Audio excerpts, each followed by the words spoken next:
Greetings, fellow YouTubers. ErvLindsay here. How you doing? You guys know at ErvTV we explore Cincinnati history, and in today's video I'm going to talk a little bit about the John A. Roebling Suspension Bridge here in Cincinnati. I'm going to give just a brief history. I'm not an expert on it, and there's actually a lot of information to really, if you really want to dig into the history of it. Alright, so what I want to do is I want to compare the suspension bridge here in Cincinnati to the Brooklyn Bridge, which most people in Cincinnati know.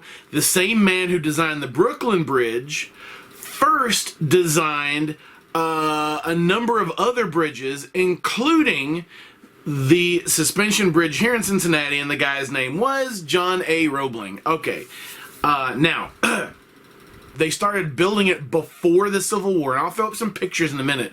Before the Civil War, and because of the Civil War, it didn't get finished till afterwards. So let's jump over to the computer, and let's take a look at the two bridges, and let's look at some information about those bridges, and let's kind of compare the two because I think it's interesting. We're going to start out here on Wikipedia. I enjoy Wikipedia. It's a good general purpose resource for finding out general information about just about anything. The Roebling Suspension Bridge in Cincinnati. One thing I want you to note, that it's a little over 1,000 feet long. It opened in 1886 and at the time was the longest suspension bridge in the world.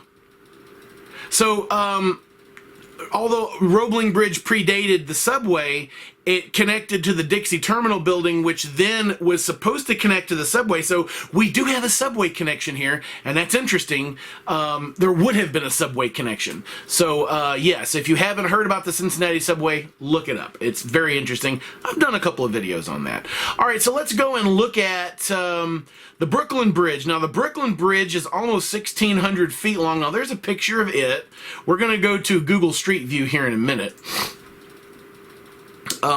And it connects Manhattan and Brooklyn, spans the East River. It has also been known by a couple of names over the years, but we now just call it the Brooklyn Bridge. As far as I know, that's all it's ever been called in my lifetime. I've never heard it called anything else, I don't think. Of course, I've never lived in New York or the East Coast or anywhere. And I don't want to go too deeply into the history of this, but here is John Augustus Roebling. This man right here. He is the man that designed all of these bridges. Now let's go back to the Wikipedia article. He was a German immigrant.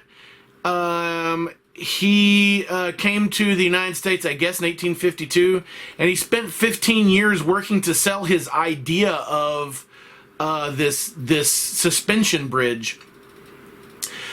He had designed and constructed shorter suspension bridge, and there's ours is in the list here in Cincinnati, the John A. Roebling Suspension Bridge, but there's also Roebling's Delaware Aqueduct, and that's in Pennsylvania.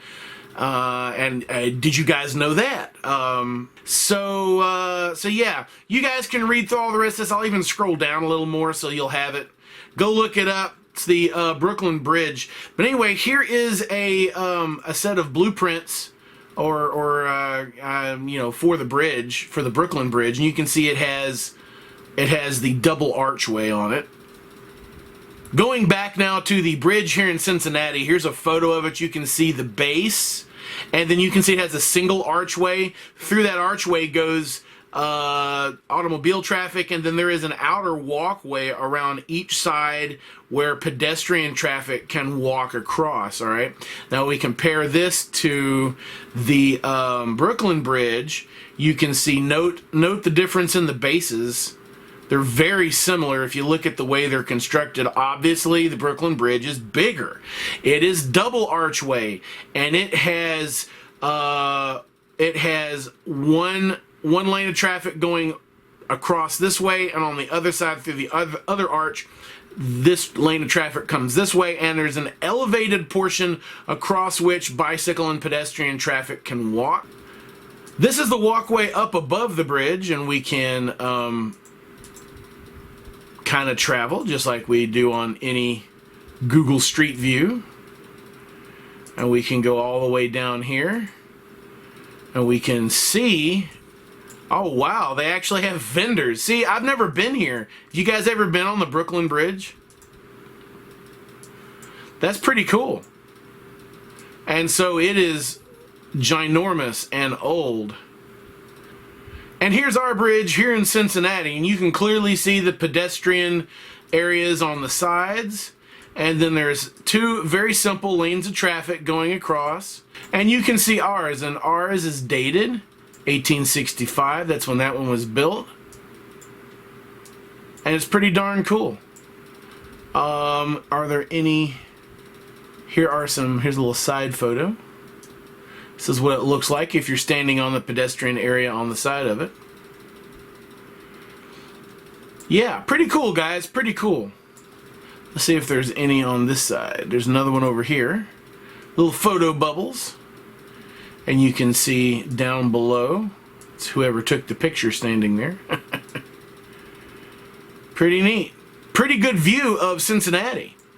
So guys, those are the two bridges, Brooklyn and Cincinnati, both designed by John A. Roebling. Obviously, the Brooklyn Bridge is bigger. The Brooklyn Bridge was made of steel. It was the first steel suspension bridge, and it was completed in... let's get back over to the page for the Brooklyn Bridge for Wikipedia. Alright, so here is the Wikipedia page for the Brooklyn Bridge. It was actually started in 1869, so it was started 3 years after the Cincinnati Bridge was completed, and it took 14 years to finish, and it was finished in 1883. Once again, it is bigger, and it is longer than the bridge we have here in Cincinnati, but John A. Roebling, he died in 1869, as they were building or starting to build the Brooklyn Bridge. He died after they had to amputate part of his foot because it got crushed in an accident or something, and he developed a tetanus infection, and this all resulted in his death in 1869. So he placed his 32-year-old son, Washington Roebling, in charge of the project. So anyway, just a little information there that our John A. Roebling, who our suspension bridge here in Cincinnati is named after, died not long after he finished it, before or about the same time that the Brooklyn Bridge was started. So if you like this video, I've made a playlist. It should be popping up right there. It is some of the best of ErvTV, and if you haven't seen all my videos or you're new to my channel, check those out. You should enjoy those. Some of my more popular videos here on ErvTV. Everybody, thanks for watching. Keep fighting a good fight, and hey, I'll see you in that next video.